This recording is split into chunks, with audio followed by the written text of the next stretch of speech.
Assalamualaikum warahmatullahi wabarakatuh. Bismillahirrahmanirrahim. Rabbi shrah li sadri wa yassir li amri wahlul 'uqdatam min lisani yafqahu qawli. Allahumma shalli wa sallim wa barik ala sayyidina Maulana Muhammadin wa ala alihi wa sahbihi asmin amma ba'du. Yang kita hormati bersama juga saya hormati Ibu Menteri Keuangan, Ibu Hajah Sri Mulyani Indrawati, Bapak Wakil Menteri Keuangan, Bapak Suhaisil Nazara, Bapak Sekjen Menteri Keuangan, Bapak Sekjen Menteri Keuangan, Bapak Heru Pambudi, dan seluruh pejabat dan pegawai lingkungan di Kemenku yang saya hormati, semua teman-teman di DKM Kemenku maupun di seluruh Indonesia yang ikuti ngaji ini yang saya hormati. Saya sudah percayalah bahwa bangsa ini bangsa yang optimis. Tadi Ibu Menteri bilang hasbunallah ni'mal wakil, bahwa pada akhirnya kita akan kembali kepada kekuatan Allah Subhanahu wa taala. Sebelum kita cerita Isra Mi'raj dan inspirasi dari Isra Mi'raj, saya akan memberi analogi ya. Analogi ini akan menolong secara ilmu tauhid, ilmu mengesahkan Allah Subhanahu wa taala. Dan ini menjadi pokok ya dalam pengajaran tauhid. Ini mohon maaf kalau terpaksa saya ngaji model dulu lah, model pesantren ya. Tapi tanpa ngurangi rasa hormat, tanpa ngurangi rasa empati, rasa takdim saya. Teman-teman yang saya hormati semua, karena di sini banyak santri-santri muda. Hubungan kita dengan Allah Subhanahu wa taala yang serba kuasa, yang maha kuasa, yang serba bisa. Tadi dikatakan Bu Menteri bisa apa saja kun fayakun, kalau Allah sudah mentitahkan pasti terjadi. Itu kira-kira seperti ini. Saya ini bawa cincin dari besi mungkin atau dari apa itu? Ya besi lah atau perak. Yang jelas tidak emas ini karena saya cowok. Yang jelas tidak emas. Saya bawa kertas. Kalau Anda saya tanya, kertas ini sama cincin kuat mana? Pasti akan menjawab kuat cincin, karena materinya dari besi. Jawaban itu benar, tapi harus ditambahkan secara materi itu kuat cincin ketimbang kertas. Tapi Anda salah, harusnya menjawab ya terserah Gus Bahak, karena yang megang itu Gus Bahak. Karena bisa saja saya punya rencana menghancurkan cincin ini, sementara saya punya rencana mengabadikan kertas ini. Kira-kira gitu hubungan manusia dengan Allah Subhanahu wa taala. Jadi hal yang kita kira abadi karena materinya kuat, ternyata Allah punya rencana menghancurkan. Sementara yang kita kira lemah atau rentan atau apalah, ternyata Allah punya rencana mengabadikan. Di sini kemudian istilahnya orang-orang tasawuf, wa tafwidil umur ila mudabbiriha. Kita sebagai manusia menyerahkan urusan pada pengaturnya, pada yang punya. Bukan wilayah kita mengatakan cincin ini lebih kuat ketimbang atau lebih abadi ketimbang kertas. Karena saya punya rencana menghancurkan cincin, tapi ingin mengabadikan apa? Kertas. Sehingga tentang pandemi, tentang tragedi sosial, tentang apa saja, kita tidak pernah tahu rencana Allah itu mana yang lebih awet. Jangan-jangan kita takut pandemi, saya berkali-kali ngaji, mati kita kecelakaan. Jangan-jangan takut kecelakaan, mati kita karena ngelindur, tiru kebablasan, nggak bangun. Gitu. Kita takut mati ngelindur, mati kecelakaan, jangan-jangan mati kita karena likuifaksi, karena gempa atau karena tsunami. Nah, hal-hal seperti ini yang terus menjadikan kita bilang dan berkeyakinan hasbunallah wa ni'mal wakil. Hanya Allah yang tahu dan semua urusan mencukupi kita hanya Allah. Tadi kata Bu Menteri kita akan menghadapi ini dengan ilmu pengetahuan dan pengalaman. Oke, saya sangat setuju itu. Tapi lagi-lagi bangsa ini dan seluruh tren dunia itu kalau misalnya baru tsunami ya semua orang ramai ketakutannya pada tsunami. Ilmuwan berteori bahwa tsunami siklusnya sekian tahun per sekian tahun. Nanti pas gempa juga gitu, pas likuifaksi juga gitu. Nanti kalau mudik mungkin ketakutan orang sama kemacetan sama macam-macam lah. Takut kecelakaan laka di jalan dan sebagainya. Sehingga sebelum ngaji ini lebih jauh, pastikan bahwa tidak dalam wilayah kita mengatakan bahwa cincin ini lebih abadi, lebih awet ketimbang kertas. Tapi kita harus menjawab secara materi cincin itu lebih awet ketimbang kertas. Tapi secara hakikat ya terserah yang mengendalikan, terserah yang punya, rencananya apa. Nah, di sini pentingnya ngaji. Karena dari ngaji itu kita akan kembali ke ma'rifatullah, ngerti Allah yang sebenarnya. Sebab itu di surat Isra disebut pada akhirnya ngaji itu apa? Subhanalladzi asra bi 'abdihi lailam minal masjidil haram ilal masjidil aqsa alladzi barakna haulahu. Tujuan akhirnya linuriyahu min ayatina. Bahwa Mi'raj itu hanya bagian kecil yang dingertikan kita betapa dahsyatnya kekuasaan Allah Subhanahu wa taala. Betapa tidak terbatasnya kemampuan dan kebisaan dan kudrahnya Allah Subhanahu wa taala. Makanya masih dikatakan min ayatina, itu masih sebagian kecil dari ayat-ayatku kata Allah. Lalu dalam surat Kahfi diterangkan, ketika orang kagum dengan Ashabul Kahfi yang bisa hidup tidur dalam keadaan hidup 309 tahun atau Masehinya 300 tahun, kalau Hijriahnya 309 tahun. Itu mungkin kalau kita ilmuwan, ahli baksil ya, atau ahli apalah, itu mungkin lebih kagum tentang nyamuk. Saya berkali-kali bilang, andaikan kita sepakar-pakarnya, terus disuruh bikin nyamuk itu, nggak usah bikin nyata hidup, bikin patungnya saja. Nyamuk itu sekecil itu, kemudian punya jantung, jantungnya punya urat. Uratnya punya kuman, kumannya juga punya urat. Bayangkan saja sudah tidak bisa. Sehingga ketika orang tak kagum sama Ashabul Kahfi, kata Allah, am hasibta anna ashabal kahfi warraqimi kanu min ayatina ajaba. Apa kamu kagum tentang Ashabul Kahfi dan batu-batu yang dipahat di situ? Bukankah dalam kekuasaan kami ada yang selalu menakjubkan? Artinya, andaikan kita ilmuwan tentang embriologi, tentang hewan, tentang kuman, mungkin cerita tentang nyamuk itu lebih dahsyat ketimbang tidurnya Ashabul Kahfi yang 309 tahun. Karena kemampuan Allah menciptakan nyamuk yang kecil, sangat kecil, super kecil, kemudian kecil itu ya punya jantung tentu lebih kecil lagi, belum uratnya jantung itu, belum nyamuk juga di dalamnya menyimpan calon-calon keturunannya, kayak apa kecilnya lagi. Nah, di sini Allah mengingatkan kita, innallaha la yastahi ayyadriba matsalam ma ba'udatan fama fawqaha. Allah tidak pernah malu jika dalam menunjukkan kekuasaannya Allah memberi contoh seekor nyamuk. Karena nyamuk ini andaikan kita, tadi saya ulang lagi, andaikan kita ilmuwan yang nekuni itu, strukturnya bisa melihat, bisa nyari pasangan hidupnya, dan bisa hamil, bisa melahirkan, atau bisa menelur, dan sebagainya, dan sebagainya. Maka kita akan kagum sekagum-kagumnya, betapa kita di depan kekuasaan Allah Subhanahu wa taala, tidak siapa-siapa, dan akhirnya kita ikrar seikrar-ikrarnya, asyhadu alla ilaha illallah, bahwa tidak ada kekuasaan selain kekuasaan Allah Subhanahu wa taala.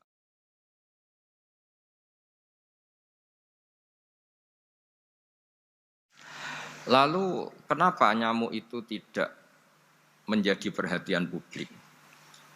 Ternyata kita dibodohkan oleh kepentingan kita sendiri. Karena dari awal kita menganggap nyamuk itu problem, penyakit.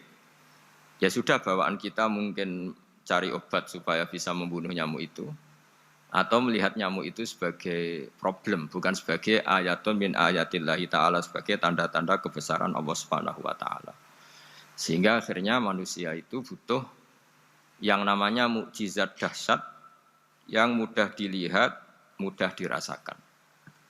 Akhirnya kita tahu dalam sejarah para nabi, Nabi Musa minta mukjizat Laut Merah dibelah sehingga bangsa Israel bisa melewati kejaran Fir'aun dan sampai selamat dari kejaran Fir'aun.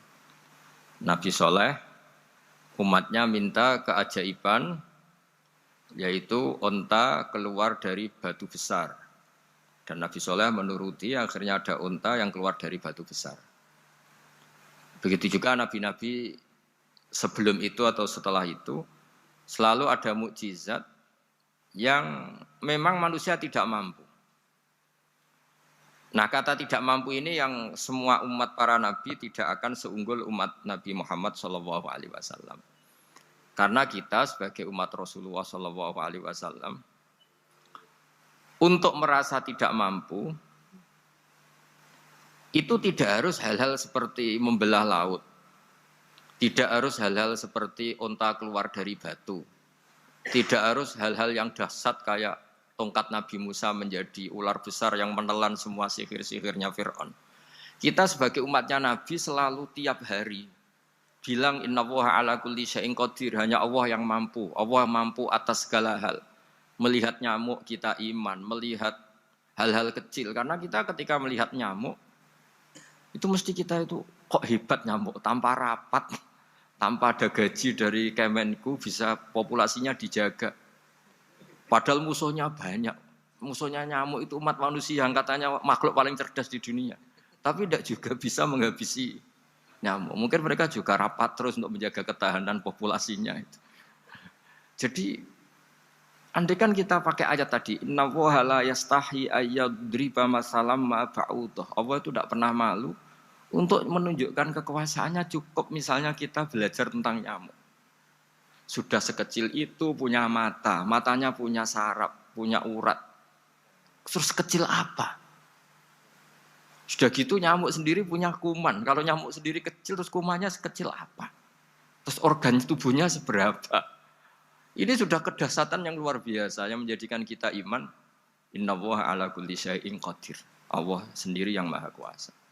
Sehingga kembali ke tadi, peristiwa Mi'raj yang super dahsyat pun kata Allah masih dikatakan linuriyahu min ayatina. Hanya untuk menunjukkan sebagian dari ayat-ayatku, bukan mewakili semua ayat-ayat kekuasaan Allah Ta'ala. Tapi sebagian, min itu tab'id sebagian. Lalu sebelum kita jauh belajar, kita sendiri juga, saya sendiri masih belajar. Kehebatan Rasulullah SAW, Nabi akhir zaman, kenapa hebat? Itu diantaranya adalah karena mukjizat tongkat itu pada akhirnya diletakkan di museum. Orang melihat, terus gue gaya-gayanan kuat ke Turki atau bisa melihat langsung di museum. Dan setelah melihat kadang-kadang kita ragu masa tongkat ini betul itu. Kalau setelah misalnya yakin bisa dipakai lagi enggak? Jadi hal-hal yang mengundang pertanyaan sekaligus keraguan. Beda dengan ajaran Rasulullah Muhammad SAW. Ketika Nabi cerita betapa kekuasaan Allah itu super dahsyat. Buktinya ya nyamuk tadi. Kayak apa susahnya bikin nyamuk. Sudah kecil, punya organ tubuh tentu lebih kecil, punya urat lebih kecil lagi, punya kuman yang lebih kecil lagi, dan kuman itu juga punya organ tubuh lebih kecil lagi. Itu mbok kamu udah usah ke Turki, kamu hidup di kampung, di pedalaman, sudah menyaksikan anallaha ala kulli syai'in qadir, bahwa Allah itu maha kuasa. Nah, ngaji bareng ya, ngaji seperti ini. Saya termasuk kiai yang selalu berkampanye supaya orang ikrar seikrar-ikrarnya bahwa kita ini di tangan Allah Subhanahu wa taala. Saya kemarin-kemarin ngaji sama orang-orang Grab, juga barusan 3 hari yang lalu, 4 hari yang lalu ngaji sama teman-teman disabel atau difabel. Karena mereka kalau dibahasakan disabel nggak mau, tapi komunitas internasional mintanya dis pakai bahasa S, tapi kita di Indonesia pakai difabel.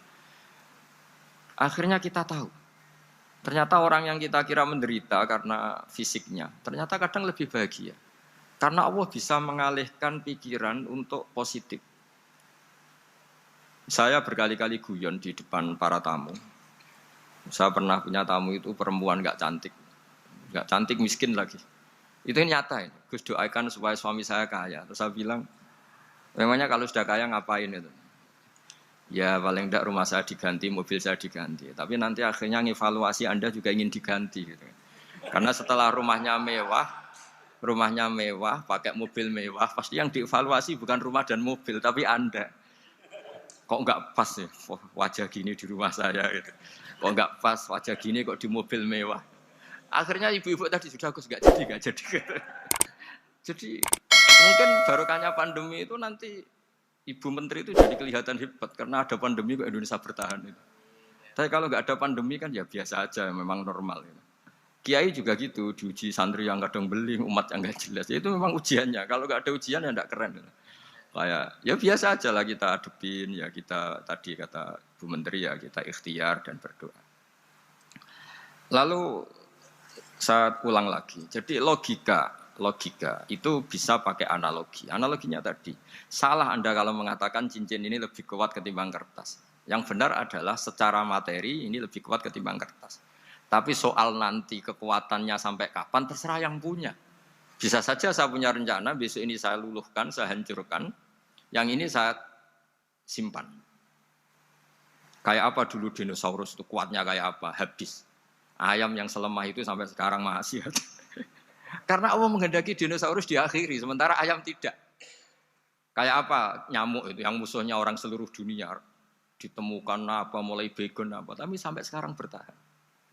Apa kita perlu konsultasi sama nyamuk gimana ini kok bisa bertahan, resepnya apa? Gitu. Karena Allah menghendaki itu disisakan masih.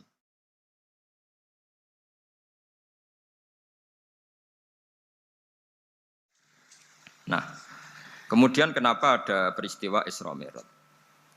Saya termasuk orang yang sering menulis tentang fikih sholat, tapi nulis saya untuk diri saya sendiri tak pakai ngaji. Tidak saya bukukan, memang saya sengaja karena ribet biasanya penerbit itu. Terus bicara royalti apa, kita kan mulai kecil dilatih ikhlas, jadi kalau komersial itu jadi bingung. Karena tidak biasa komersial, jadi kalau diajak komersial itu malah jadi bingung. Nabi ketika Mi'raj, ini yang jarang dikaji.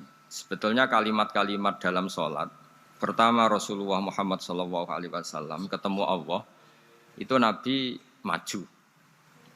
Maju ini Jibril sebenarnya mau ikut, karena Nabi bilang, ya Jibril jangan tinggalkan saya sendiri.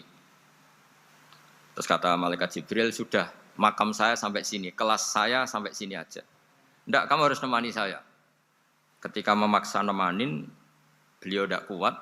Di beberapa riwayat dijelaskan sampai beliau pingsan, sampai beliau tidak sadar. Akhirnya terus ada ayat wa ma minna illa lahu maqamun ma'lum. Kita punya kelas tertentu yang enggak levelnya sampai sana.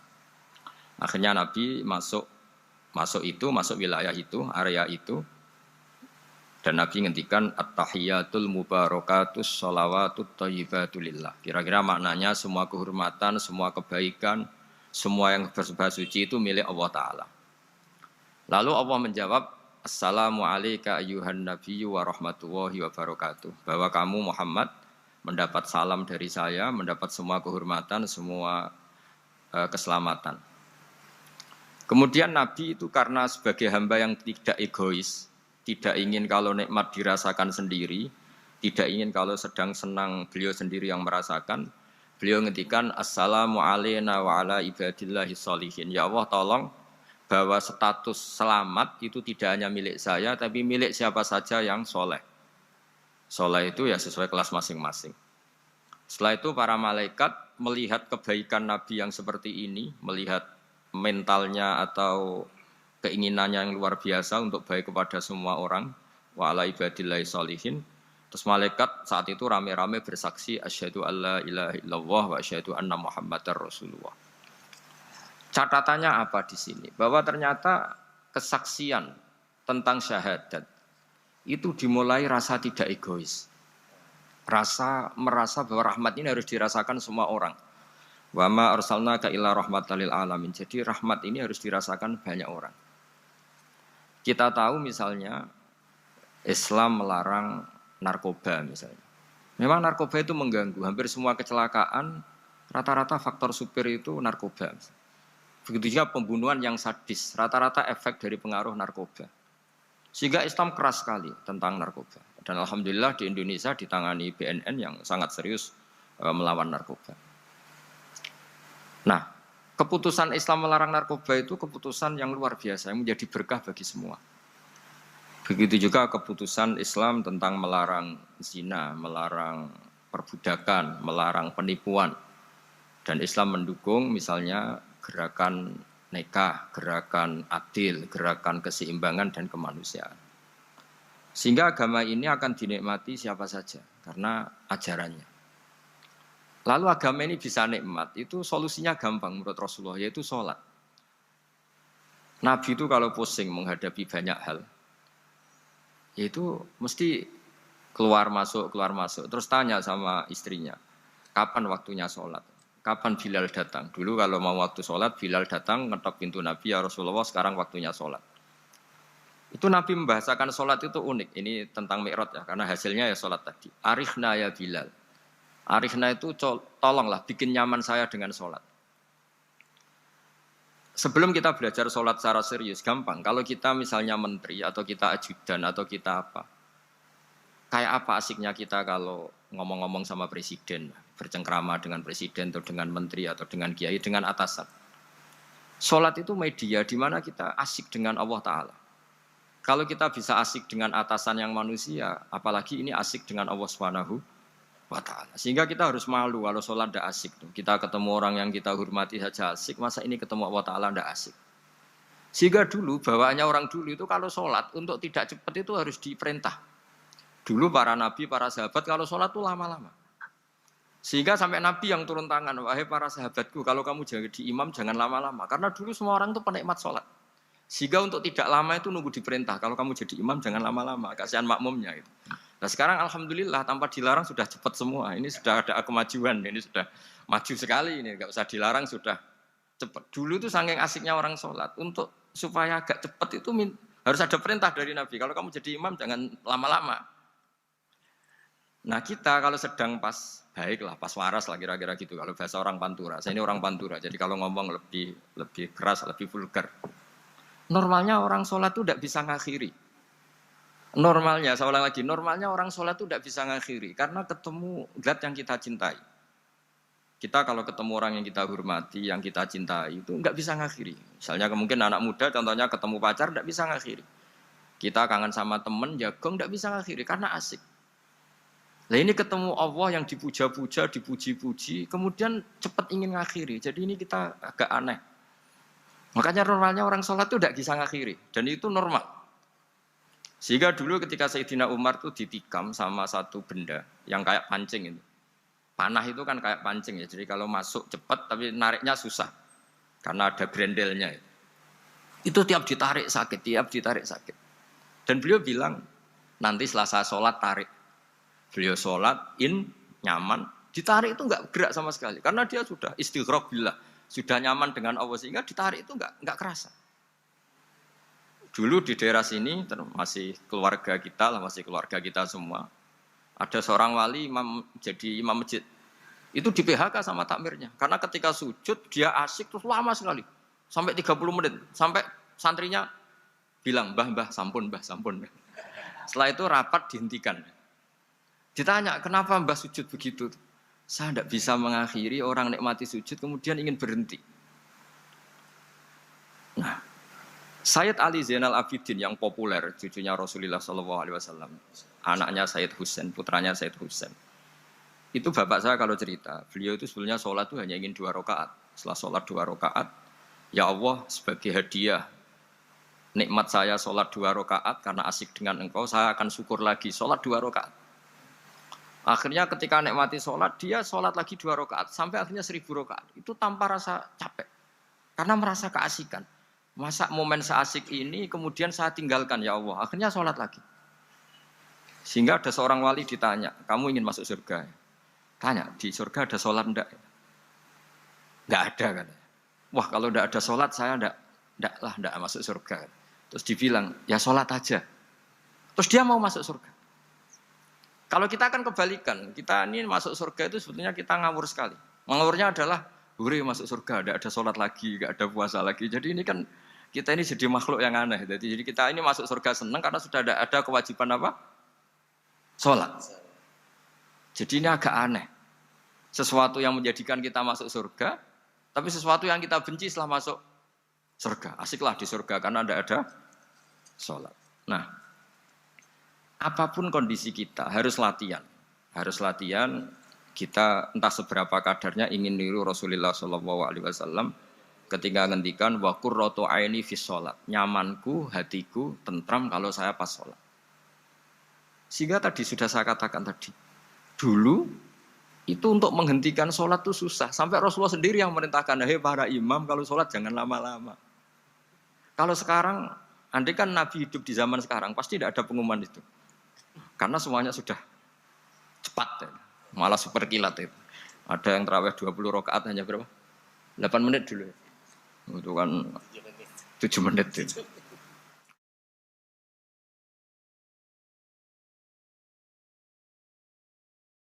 Nah kalau sampean tanya saya, kenapa sholat begitu asik? Yaitu tadi kita diajari analogi. Analogi itu ya kias. Jika kita bisa asik ngomong sama orang yang kita cintai, bisa orang tua, bisa anak, bisa cucu, itu rasanya mengakhiri itu nggak bisa. Karena bawaannya asik. Apalagi ini kita munajat, bercengkrama dengan zat yang kita butuhkan sebelum kita ada, sampai setelah kita ada, sampai setelah kita tidak ada. Kita semua akan hasbunallah wa ni'mal wakil. Sehingga dulu bawaannya orang dulu itu, saya cerita sedikit. Ada orang mau meninggal, namanya Umar bin Abdul Aziz. Itu Khomisul Khulafa, orang terkenal adil. Ketika mau meninggal, senangnya bukan main. Ditanya, kenapa engkau senang? Memangnya kalau saya mati mau kemana? Ketika saya hidup dengan segala nikmat itu ya karena Allah Ta'ala. Saya nanti mati ke zat yang sama. Dikelola oleh zat yang sama, yaitu Ar-Rahman Rahim. Dulu saya disayangi Allah, paling selamati juga disayangi Allah. Karena yang jadi Tuhan selamati, Tuhan yang sama ketika di dunia, yaitu Rahman Rahim. Cerita legenda yang lebih dasar dari itu, masyhur itu Jalaluddin Ar-Rumi. Ketika dia mau meninggal, semua muridnya nangis, beliau marah. Kenapa kamu menangis? Ya karena guru mau meninggal. Kamu itu ngawur sekali. Saya ini sudah lama menunggu hari seperti ini, bisa ketemu zat yang saya cintai, malah kamu menangis. Ayo kamu nari sebagai pesta kematian saya. Tapi ini nggak bisa ditiru ya, karena kalau kita niru, nggak usah dilarang juga nggak bisa niru kayak gitu. Cuma saya maklumatkan jangan ditiru, meskipun nggak usah dilarang juga nggak akan bisa niru. Sehingga orang-orang dulu itu bawaan kalau mau kabundut itu ya asik. Rasulullah Shallallahu Alaihi Wasallam ketika mau wafat, intaqala ila rafiqil a'la, itu ditanya sama istri-istrinya, lalu engkau mau kemana? Kata Nabi, sebelum sekian hari, beliau setiap khutbah ngendikan, ini ada hamba yang disuruh milih Allah antara di dunia dan bertemu Allah. Kalau kamu jadi hamba itu milih mana? Di dunia yang penuh problem ini, apa milih ketemu Allah yang Rahman Rahim? Yang hubungannya dengan kamu itu ngasih dan ngasih. Kamu tidak mungkin kan hubungan dengan Allah memberi, kamu bisa apa? Kita hubungan dengan Allah pasti hanya mendapat. Dikasih nyawa, dikasih oksigen, dikasih bumi tidak bayar, dikasih air juga tidak bayar. PDAM dikelola siapapun bayar, oksigen di rumah sakit bayar. Hubungan kita dengan Allah tidak pernah bayar oksigen, tidak pernah bayar sewa bumi. Punya kolam renang laut seluas itu ya tidak pernah bayar. Udah gitu kolam renangnya menghasilkan ikan. Kalau kita kan semuanya utang jasa sama Allah, dan reputasi Allah itu dengan kita hanya memberi, tidak pernah meminta. Akhirnya hubungan-hubungan inilah yang menjadikan terus. Semua sahabat jawab, ya kalau kita jadi hamba itu pasti milih Allah lah. Jadi Nabi itu saking pinternya orang, supaya orang siap dengan keberangkatan beliau itu dibikin satu taksis, satu apa? Kalau orang Jawa bilang itu dikai persemon, dikai mukaddimah. Supaya orang-orang itu siap kalau Nabi ngendikan. Kalau kamu seorang hamba disuruh ketemu Allah sama hidup di dunia yang fana ini, milih mana? Ya milih ketemu Allah. Ketika akhirnya Rasulullah wafat, ternyata orang itu adalah Rasulullah. Ya akhirnya sahabat bilang, ya iyalah masa dengan kita sama Allah milih ketemu kita, pasti milih ketemu Allah. Nah, sholat itu mi'rajul mukmin. Sholat itu adalah cara seperti itu. Kita manja dengan Allah meskipun dengan segala problem, ketika itidal kita tetap memaklumatkan Rabbana lakal hamdu mil'us samawati wa mil'ul ardi wa mil'u ma syi'ta min syai'in ba'du. Engkau zat yang selalu layak dipuji di langit maupun di bumi. Dan langit bumi ini karena terbatas masih ditambahi wa mil'u ma syi'ta min syai'in ba'du. Dan seluas apa saja engkau kehendaki. Apapun hebatnya langit bumi ini tetap terbatas, ada ruang dan waktu. Makanya ditambahi wa mil'u ma syi'ta min syai'in ba'du. Dan segala puji ini memenuhi semua yang engkau kehendaki. Saya berkali-kali bilang kalau hubungan dengan Allah nyaman, caranya gitu. Kalau kita sakit, bayar oksigen. Kalau kita butuh air, bayar PDAM. Allah itu tidak pernah nyuruh kita bayar. Apa saja hubungan dengan Allah. Nah, sholat itu maklumat bahwa kita apapun problemnya, alhamdulillah rabbil alamin. Kita maklumatkan terus bahwa kita bersyukur. Lalu kita Rabbana lakal hamdu. Makanya saya sering kalau disuruh Gus doain supaya pandemi cepat berlalu. Saya ini kan kalau kiai ya, kiai itu enggak apa ya. Saya pernah di Jogja pas gempa. Ya orang-orang ya susah. Saya ini caranya susah saja sampai tidak tahu karena bukan karena sombong ya, karena ya mau apa gitu. Memang nggak bisa apa-apa kan kita manusia. Jadi saya mohon sholat ini jadi media yang luar biasa. Jadi di antara makalah Imam Syafi'i paling terkenal itu fasihan idama kana fi dzikri rabbih wa fi ma siwahu kana fin nasi ajama. Orang baik itu orang yang fasih. Fasih itu lantang dan cerdas dan vulgar dan nyaman ketika ngomong tentang Allah. Salat itu semua hubungan kita ngomong dengan Allah. Misalnya kabira walhamdulillah katsira. Hanya Engkau yang maha besar ya Allah. Orang yang katanya terkuat di dunia karena presiden superpower misalnya. Nyatanya waya mati ya mati. Kalau nggak makan lemes. Jadi orang kita sadar. Yang katanya orang terkuat, paling hebat, kalau nggak makan lemes. Artinya ternyata hanya sekuat itu. Dia bisa instruksi seluruh dunia misalnya untuk apa. Ya. Tapi coba apa dia kuat nggak makan 2 hari. Makanya hikmah puasa itu orang tahu. Ternyata makhluk yang paling mulia itu manusia. Kalau nggak makan nasi 1 piring itu ya mati. Berarti hidup nasi sama manusia. Nanti kalau nasi bilang, saya tidak butuh kamu. Tapi kamu butuh saya. Itu habis kita sudah. Makanya ketika ada orang yang mempertuhankan manusia, itu Allah cara menafikan itu hanya bilang, kana yakulanit to'am. Yang kamu tuhankan itu makan. Hanya makan itu kalau dia tidak makan lemes. Jadi kiai itu atau manusia-manusia yang dekat Allah al-arif billah itu ketika mengatakan kabira walhamdulillah katsira subhanallah bukrata wa asila itu kelihatan. Makanya Quran kalau mencibir kita, falola in kuntum ghaira madirin tarji'unaha in kuntum shadiqin. Kalau kamu merasa dikjaya, mbok jangan mati, mbok jangan tua. Sudahlah hidup terus. Dikjaya kok mati gak keren. Orang top kok mati itu gak keren. Jadi apa cara gojlek tuh? Ya sudahlah kalau kamu hebat jangan mati katanya. Nah, salat tuh mengingatkan itu terus. Sampai kita bilang inna sholati wa nusuki wa mahyaya wa mamati lillahi rabbil alamin. Gusti, saat ini saya ikrarkan hidupku, matiku semuanya terserah Engkau. Nah, lagi-lagi tadi ketika kita bilang cincin ini lebih kuat ketimbang kertas, Anda salah. Karena itu hanya secara materi. Kuat tidaknya terserah yang mengendalikan. Karena saya punya rencana menghancurkan cincin ini, besok mau saya lebur, sementara saya mau mengabadikan kertas ini. Nah, disinilah terus kita diajari misalnya di surat Yasin yang populer, Allah itu siapa? Allah itu fasubhanalladzi biyadihi malakutu kulli zat yang mengendalikan semua sesuatu. Makanya sholat itu menjadi penting. Saya sendiri termasuk orang yang jarang imami ya, saya selalu jadi makmum. Jadi andekan Mas Zakaria di sini saya juga makmum. Cuma keren saya kayaknya meskipun saya makmum. Karena saya kalau makmum itu bisa ingat Allah terus. Kalau imam itu enggak jaga image. Karena malu kan.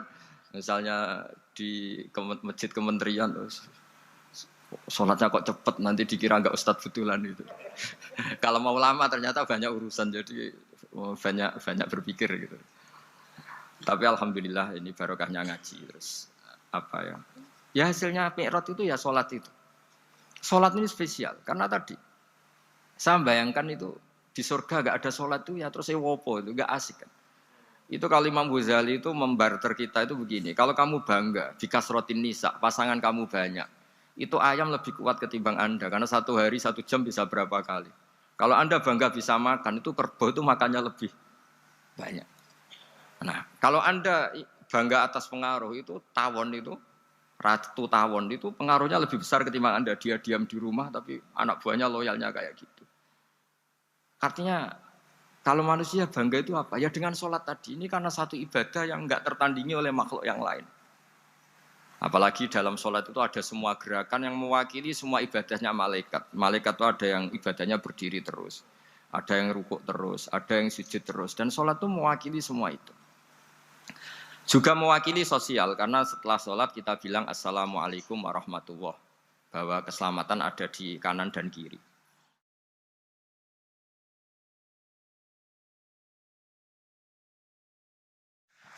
Nah, oke ya, itu sakralnya Mi'raj. Tapi di balik Mi'raj itu ada hal-hal yang manusiawi. Dan ini yang terjadi di dunia.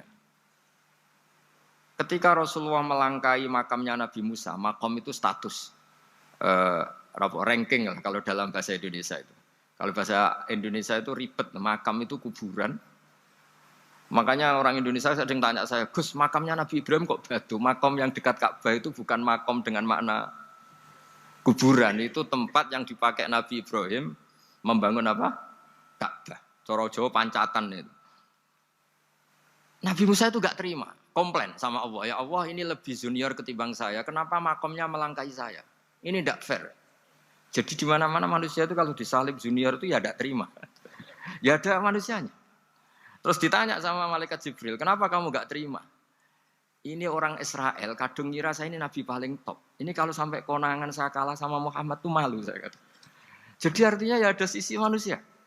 Itu ada kitabnya. Terus, ya tapi memang Nabi Muhammad lebih top ketimbang kamu. Memang dia nabi pilihan, Sayyidul Awalin wal Akhirin. Oke, kalau saya kalah dengan dia gak apa-apa. Tapi umatnya jangan ya. Maksudnya umatnya bangsa Israel harus lebih top ketimbang kita. Makanya orang Israel sampai sekarang begitu itu ya memang ada sanatnya, nggak mau kalah. Gitu. Karena usulnya Nabi Musa memang nggak boleh kalah.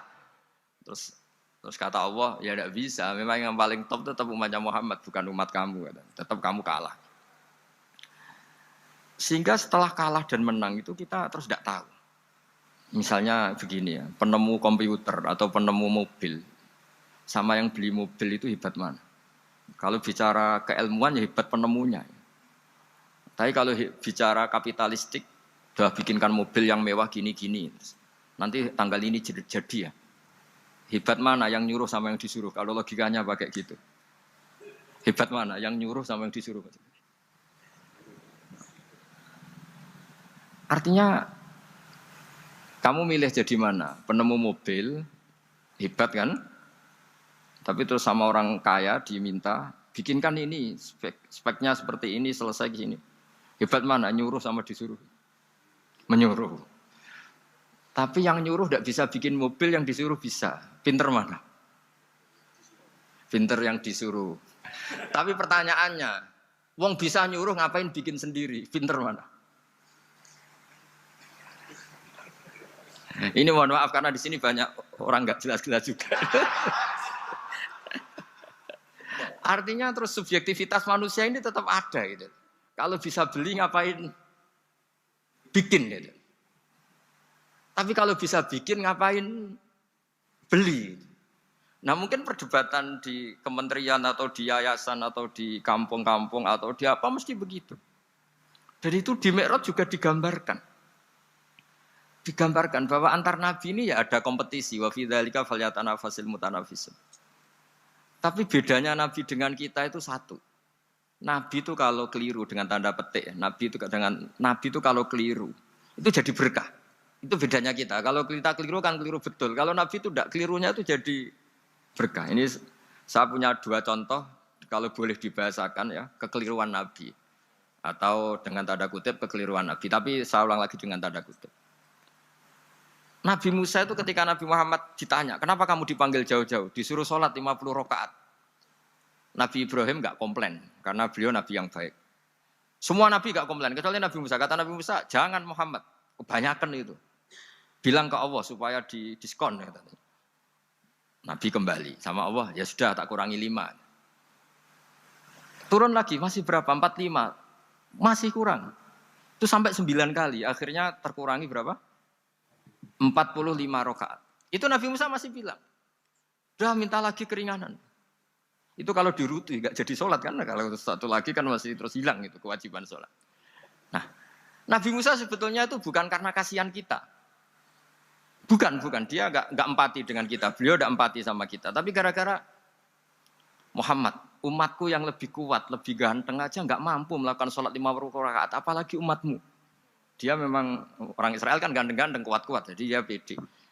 Umatku yang lebih keren, lebih ganteng saja gak kuat, apalagi umatmu. Jadi sebetulnya dia minta keringanan itu karena corong Jawa ngeprekno kita, menyepelekan kita bahwa makanya saya ingin memberitahu Nabi Musa kalau ada umatnya Rasulullah yang namanya Sayyid Ali Zainal Abidin yang satu hari sholat 1000 rakaat. Jadi nanti kalau ketemu Nabi Musa, ini 50 aja, ini kuatnya malah 1000. Nah akhirnya, tapi barokahnya Nabi Musa yang sentimen ini, sholat gak jadi 50 tapi 5. Itu bedanya Nabi sama kita. Ada contoh yang lebih ekstrim, kelirunya Nabi itu Nabi Yunus. Nabi Yunus, tapi keliru yang barokah, saya ulang lagi. Nabi Yunus itu memaklumatkan ke masyarakatnya, nanti itu kalau kamu tidak nurut sama saya ada azab. Anggap saja adab itu hari Kamis lah. Besok hari apa ini? Besok hari Kamis ya? Besok hari apa? Tak lupa hari itu. Rebu apa Kamis? Besok. Besok. Besok. Lupa hari. Kata Nabi Yunus, 3 hari lagi akan ada azab. Tapi kurang 2 hari, kurang sehari umatnya masih dalam kemungkaran, dalam kemaksiatan, masih hura-hura. Akhirnya Nabi Yunus bilang, sudah ini tinggal sehari itu mau ada adab. Tapi mereka tetap hura-hura. Akhirnya Nabi Yunus itu, coro Jawa itu minggat. Memang bahasa Arabnya abako. Abako itu pergi yang tidak pamit. Itu kalau kamu cari di kamus, abako itu maknanya itu minggat. Pergi yang tidak pamit.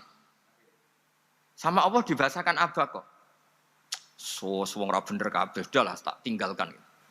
Setelah ditinggalkan, Nabi Musa disalahkan sama Allah. Kamu itu Nabi tidak diperintah hijrah kok. Hijrah. Syaratnya Nabi kan mengambil keputusan apa saja berdasar wahyu. Tapi tanpa ada perintah wahyu dia tetap keluar dari kampungnya itu. Keluar sama Allah disalahkan. Wong Nabi kok minggat. Akhirnya ketika dia di kapal, di perahu itu. Dulu itu ada mitos. Kalau ada perahu mau tenggelam pasti ada yang minggat. Diundi. Sampai 3 kali yang keluar dia. Akhirnya tahu diri nyemplung. Nyemplung terus ditelan ikan nun. Pokoknya ikan besar lah. Diberi sanksi sama Allah karena dia Nabi kok melanggar diberi sanksi ditelan ikan nun. Telan ikan nun karena beliau seorang Nabi perutnya ikan itu jadi masjid dia baca tasbih terus. Tapi barokahnya dia minggat tadi asbako.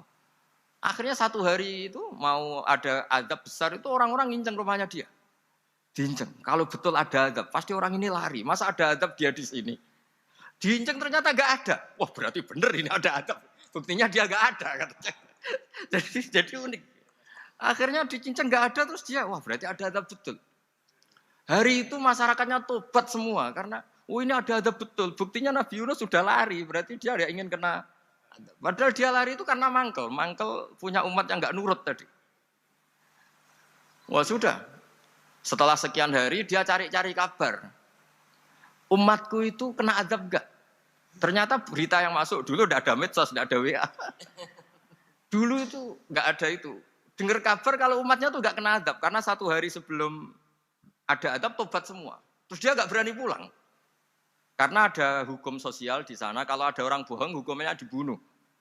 Berarti terus beliau berpikir saya mesti dianggap bohong katanya ada adab kok.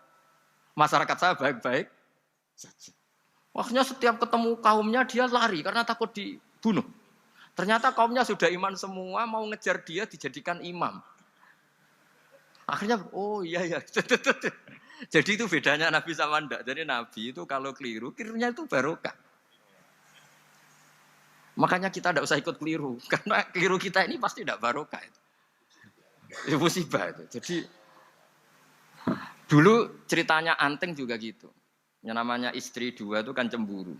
Pertama Nabi Ibrahim punya istri namanya Sarah. Terus lama-lama karena belum punya anak, terus sama Sarah sendiri yang nyuruh supaya nikahi Hajar. Setelah punya anak, cemburu. Kata Sarah, pokoknya saya nggak terima kalau kamu nggak ngelukai Hajar. Mulai dulu lelaki itu sudah pinter ngotak-ngatik. Kalau dilukai pipinya nanti tidak cantik. Apa ya, yang penting ngelukai tapi tetap cantik. Terus ada anting itu. Anting itu dulu ceritanya itu dilukai tapi tambah cantik. Nabi Ibrahim akhirnya melukai. Seneng Sarah karena sudah dilukai. Ternyata barokahnya dilukai itu jadi anting yang mempercantik perempuan. Padahal melukai istri itu kan tidak boleh. Tapi ini Nabi, ada saja cara yang dipilihkan Allah untuk ya tadi keliru saja barokah. Itu bedanya Nabi sama kita. Makanya disebut mimbabi hasanatil abrar sayyatul muqarrabin. Jadi Nabi itu sama seperti Nabi Adam. Nabi Adam itu dilarang Allah nggak boleh makan khuldi. Akhirnya makan terus harus hidup di dunia terus jadi dunia seperti ini. Tapi itu menjadikan harapan seluruh dunia bahwa Allah itu maha baik. Ketika ada yang diberi sanksi, tetap diminta tobat dan dianjurkan tobat. Dan Allah berjanji setiap yang tobat pasti diterima. Sehingga terus kita sampai sekarang nggak pernah putus asa karena sudah diberi contoh bahwa bapak kita yang pernah salah dijanjikan tobat dan Allah pasti menerima tobat itu. Jadi ini bedanya kita dengan Nabi. Jadi semoga lewat pengajian ini atau ngaji bareng ini kita tahu kalau kita ahli astronomi atau ahli meteorik mungkin takut kita kejatuhan meteor. Kalau ahli gempa mungkin takut lempengan kita gini terus gempa. Kalau ahli tsunami takutnya tsunami. Kalau ahli sosial takut chaos. Mungkin yang ahli perbankan takut ras. Jadi kalau nuruti takut ya takut lah. Tapi cobalah kita iman lagi. Tadi kata Bu Menteri sudahlah punya hasbunallah wa ni'mal wakil ya sudah Indonesia pasti akan baik-baik saja dan kita akan selalu berharap dengan kecerdasan dengan ikhtiar. Tapi kita akan selalu berdoa kepada Allah Subhanahu wa taala. Saya kira demikian dan mohon maaf, monggo berdoa bareng-bareng. Al-Fatihah. Bismillahirrahmanirrahim. Ar-Rahmanir Rahim. Maliki yaumiddin. Alhamdulillahi nasta'inu shiratal mustaqim shiratal ladzina an'amta 'alaihim ghairil maghdubi 'alaihim waladdallin. Amin. Bismillahirrahmanirrahim. Nahmaduka ya wali ya hamid wa shalli wa sallim wa barik ala sayyidina Muhammad wa ala alihi wa barik wa sallam asma'in. Wa shalli ala anbiya'ika rusulika asma'in. Allahumma ij'alna ya wa ahla baldatina aminina mutma'innina alladziina la khaufun 'alaihim wa la hum yahzanun. Waj'alna salimin wa ghanimin mu'afin min kulli bala'in dunyal akhirah. Waj'al ya Allah salamatana salamatan yusla biha kitabukal karim. Wa salamatan ya Allah nazkuruka katsiran fi sholatina wa siyamina ya Allah. Wa taj'alana ya Allah mimman ya'buduka wa mimman yarjuka wa mimman yakhafuk. Allahumma ya ij'al hadhil baldatan thayyibatan mubarakah baldatun thayyibatu wa rabbun ghafur. Bi haqqi tatabi alaika wa na'maika ya Allah. Wa nahnu nasku ilaika ya Allah du'fana ya Allah wa qillata hilatina. Fa'adrikna ya Allah daiman wa fi kulli hal bi alaika wa na'maika. Hatta nakuna ya wa salimin mu'afin min kulli bala'i dunyal akhirah. Rabbana atina fid dunya hasanah fil akhirati hasanah wa qina adzabannar. Sallallahu alaihi wasallam Muhammad sallallahu alaihi wasallam. Subhana rabbika rabbil izzati amma yasifun.